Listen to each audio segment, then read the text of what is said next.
Good morning, good morning. It's 8:30. Woo. You know what it is. I'm warming up this car, y'all. Come on into the room. Come on in the room. Hey, Keys. Good morning. Come on in the room. Good morning. Good morning, Mrs. Ruffin.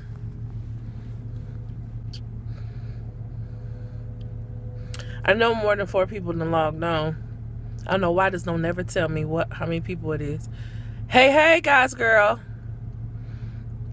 Come on in the room, y'all. I got to get those as my car warm up scopes.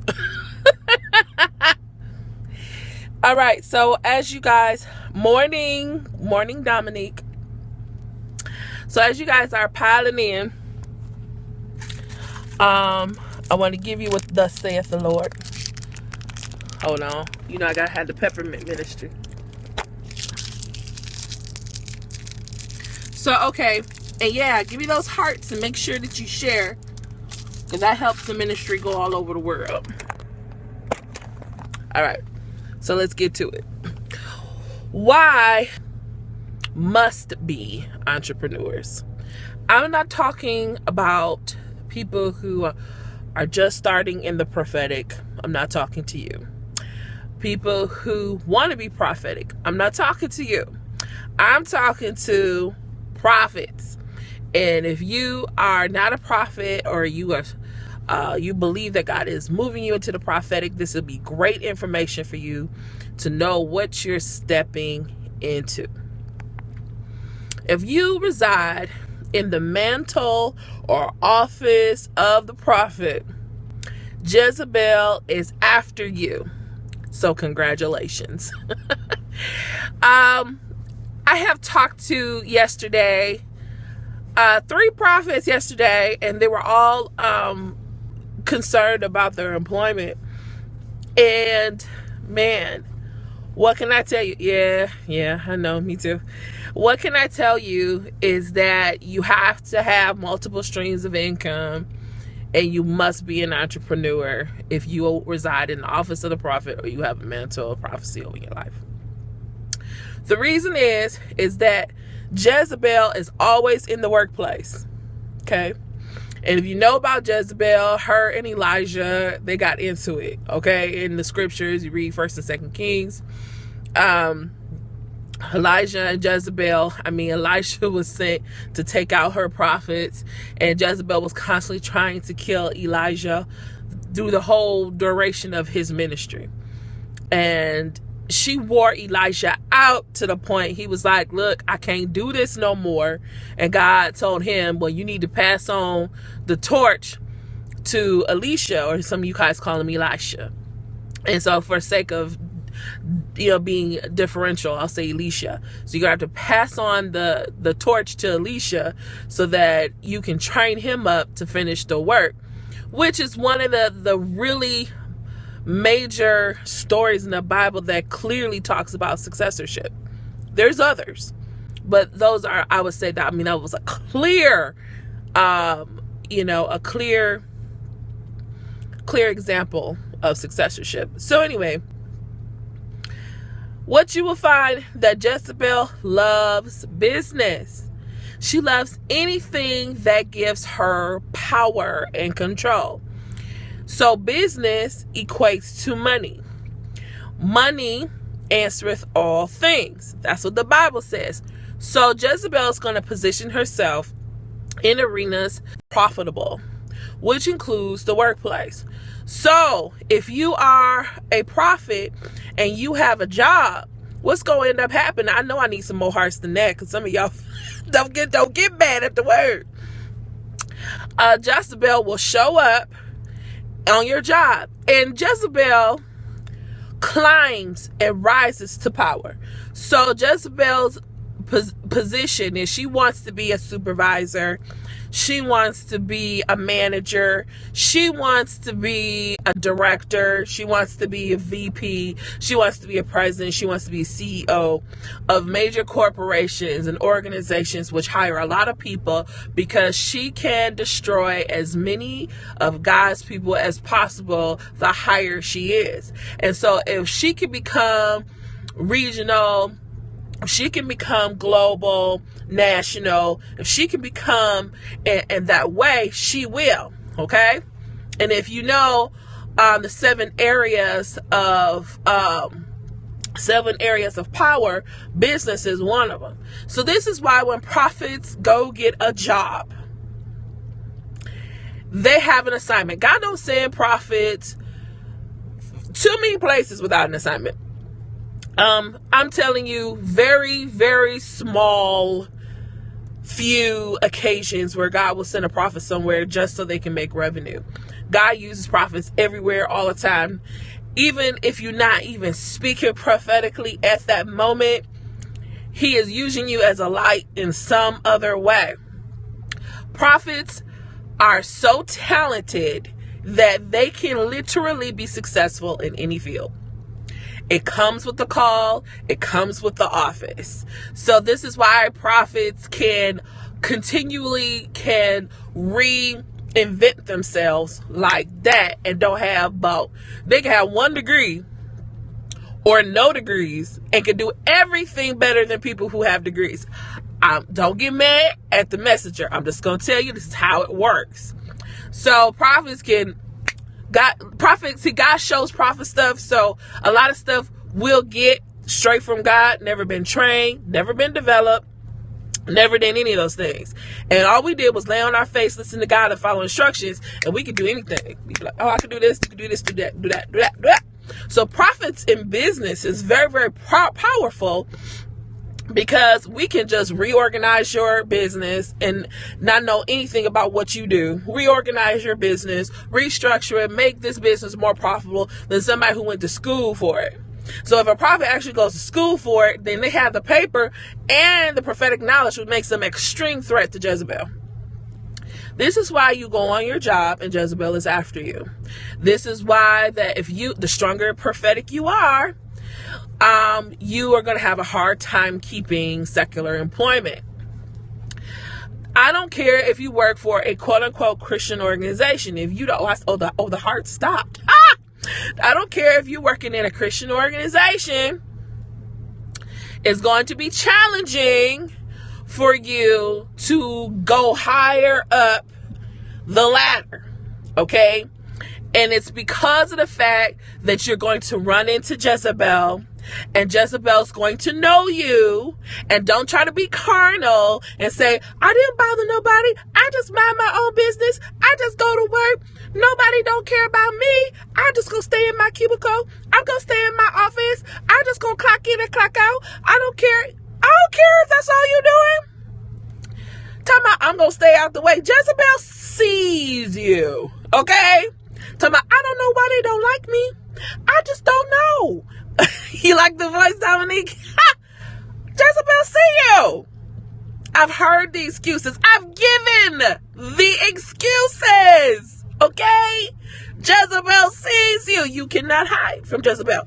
Jezebel will hire you just to destroy you. Okay? So don't think that you got that job and it's on and popping. Why would God give me this job if He was going to take me off like this? Because Jezebel saw you, hired you so she can break you down. Jezebel's spirit can be in a man and a female, because spirits are no respecter of person. They just need a vehicle. Okay? So men can have Jezebel spirits just as easily as women do. Okay? So they just trying to get rid of you, trying to break you down, trying to ruin your work record.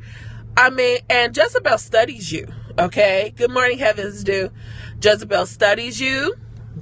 Jezebel is paying attention to your work ethic.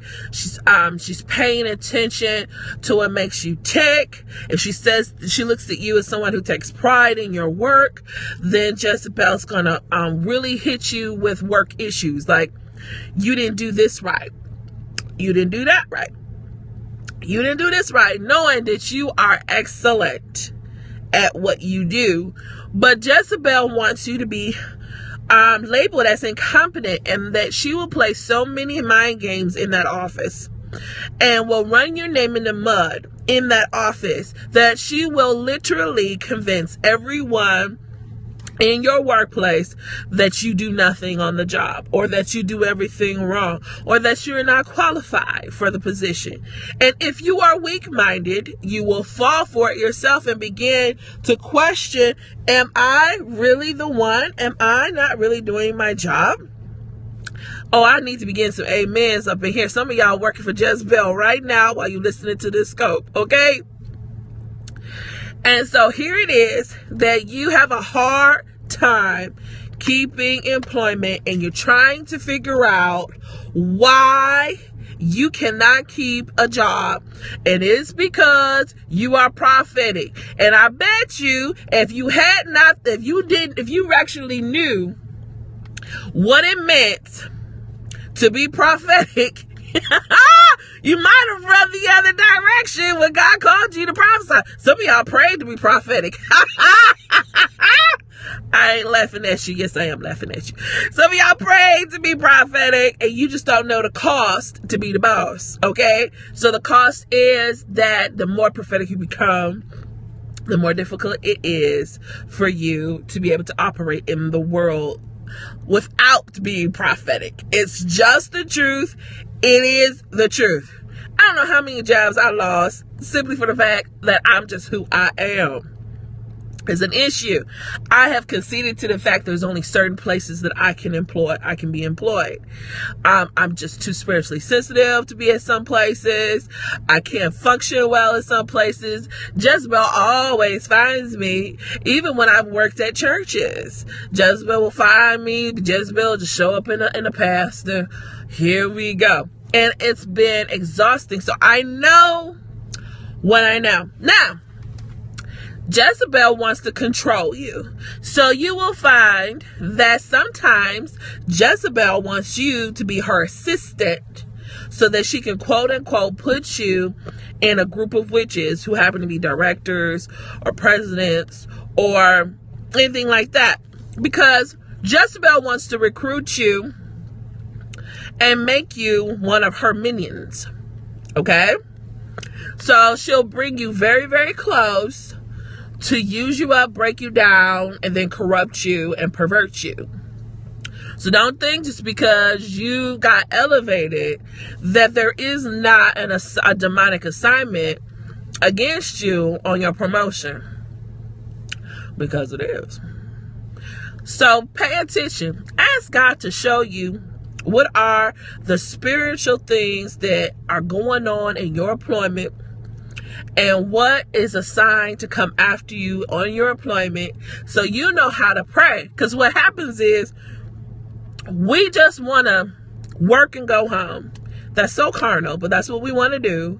And we don't want to care about what's going on spiritually, because all we need is that paper so we can pay our bills and move on. And you do your ministry at home, or you do ministry at church, but at work, you are at work. So most of y'all ain't told nobody that y'all preaching.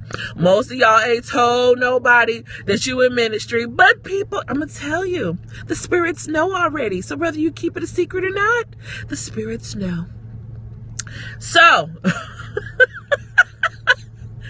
So, I'm not telling you to send an email and say I'm a preacher, but if somebody asks you, don't be led. It's like Elijah, no, I'm not a prophet. Lies you tell. Lies. It's going to happen. You're going to speak into somebody's life. You're going to encourage somebody, whatever. So you need to know how to war in the spirit when you're on these employments. Okay? You walk in, you got to see all the danger zones. Let God show you who all the wicked people are. Just keeping it real. Let God show you what their issues are, what their crimes in the spirit are. Then let God show you some of the people that will be your allies. And I'm talking about who the prayer intercessors are, who will pray and stand in the gap for you on unemployment, which will be few. Then you got to be warned in the spirit the moment you get there. Do not think that you just playing by the quote unquote rules is going to keep you out of Jezebel's sight. Not at all. Matter of fact, it makes you vulnerable because you think you're hiding and she can see you. Did you know Jezebel loves to be in HR? Jezebel is that human resource coordinator that you can't stand to see coming. Jezebel is your director. Jezebel is your manager. Hey, First Lady. Jezebel is all positions of some type of authority. Now, Jezebel and Saul are great connectors. If you have Jezebel's spirit rampant among Jezebels are rampant among supervisor positions, then Jezebel loves to have a Saul in HR. Why my heart stopped? What's going on? And so when HR has at least one Jezebel, that means that HR will cover anything that Jezebel does. So any paperwork that just goes missing, things that happen, some of y'all know what I'm talking about. Saul and Jezebel, excuse me, I said Saul, I mean Ahab. Ahab and Jezebel, forgive me for saying Saul, I meant Ahab. Ahab and Jezebel, they're going to go hand in hand, help cover each other. That's going to happen. So you'll go to HR trying to go and talk about Jezebel, and HR going to give you this look like, well, first of all, boom, you done messed up already. You have no allies in HR. Anybody in HR that is pure, when the whole company is ran by Jezebel, they're going to leave or be fired. This is going to be a very temporary relationship. And you wonder why everybody in HR, they just can't keep nobody. Because the head is corrupt. Okay? So I'm explaining this to you. So why do prophets need to be entrepreneurs? You got to have your own. You're going to have you some multiple streams of income. So when your very, very temporary time in your employment has come to an end, you need some more money because bills still coming regardless if Jezebel is coming after you or not. You need to be able to support yourself. This is why prophets need to spend a lot of time building up businesses where they can control the commerce. Okay? So that when or should or if there's some issues, because do not think, well, I ain't gonna even go for a job because I'm a prophet. I'm not telling you that. There are places that Jezebel is not. There are places that God will put you because he wants to raise that place up to be a place of standard in his kingdom. So there are places, there are businesses where Jezebel is not in power. And that you can go in there and work freely and work wonderfully and to be happy there. And you will be prophetic there. And people will be blessed. Now, doesn't mean that there's not going to be no spiritual warfare while you're there. Yeah, there will be.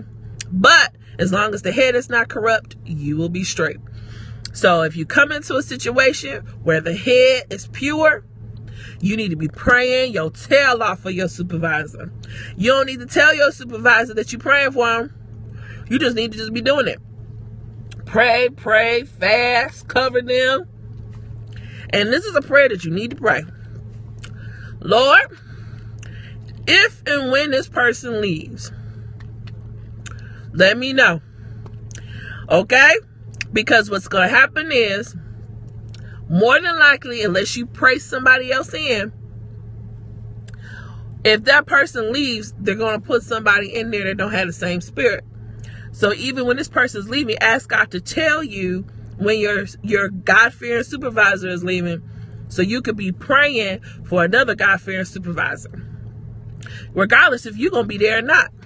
I'm just saying.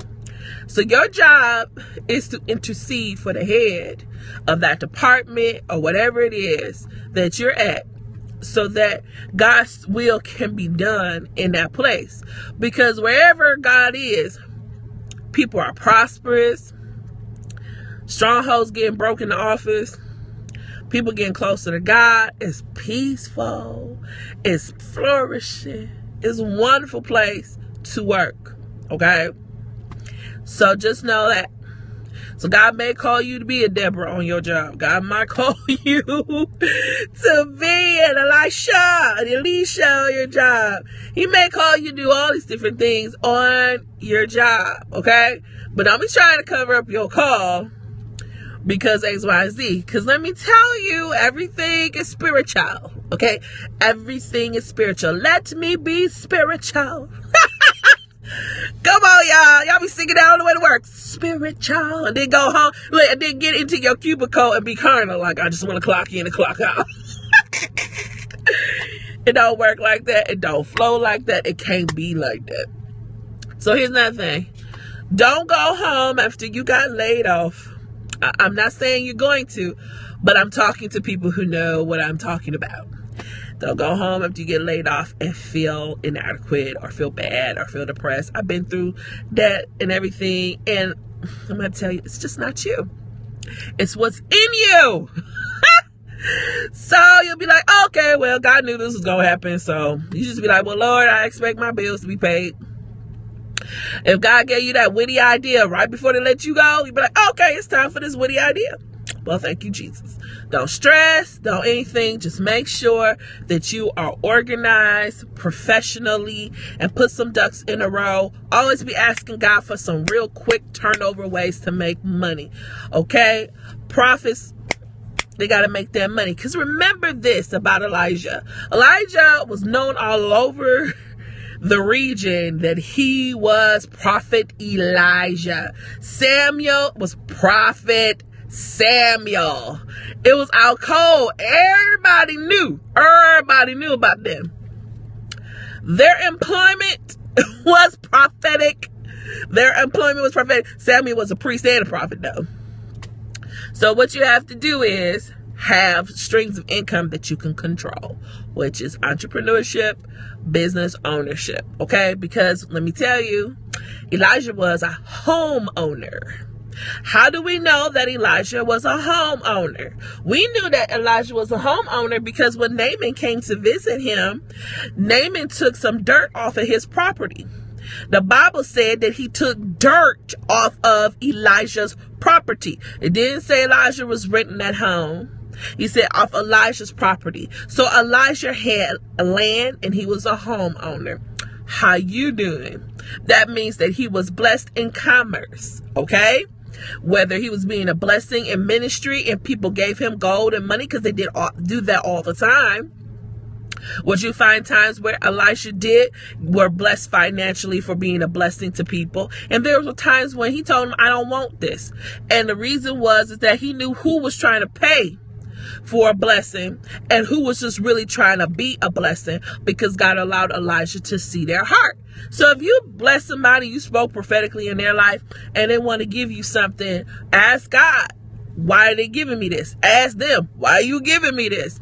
And they lying to you talking about, oh, I just want to be a blessing to you. And you know they trying to pay for a prophecy. We ain't got time for no Simon the warlock up in here. We ain't got time for none of that. And you take Simon the sorcerer's spirit, you go on your way. But if they were just totally blessed and they want to sow a seed into you because they're just so blessed and they want to honor you, then you can receive that seed. It's all about intention. It's all about intention. So prophets got to eat too. Okay? You got to find a way to make that money the right way. Because if you do it the wrong way, God gonna look at you. How you gonna be my oracle and you up here just messing up? For real? For real? Okay. I've seen some oracles of God, some prophets of God that was so doggone messy that they don't know that the Spirit of God left them and they operating in psychic realms. Come on. operating in psychic realms, and the spirit God totally left them. And the devil was just using them all day long. All day long. And the spirit God totally left them. Even though they could still see, but they weren't seeing out of the plan of God. They were seeing out of psychic realms, which is a whole nother lesson. So, yeah.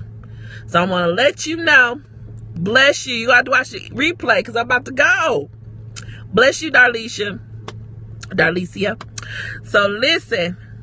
Make sure when you get off this scope, you start asking God and praying, asking God, where are my multiple streams of income? What do I need to do? And ask God for the big picture, like the type of business that's going to bless generations in your bloodline. And then ask God for them turnkey operations where within 24 hours of doing it, you got some change. Okay? You need to ask Him for those two things. Long-term generational wealth. And then ask Him for them quick fix, quick money.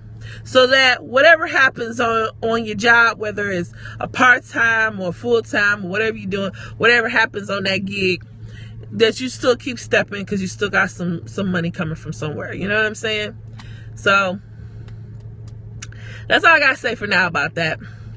You know, I may talk about this another time. Yeah, I always say that when something's juicy, I say I'll come back and talk about it some other time.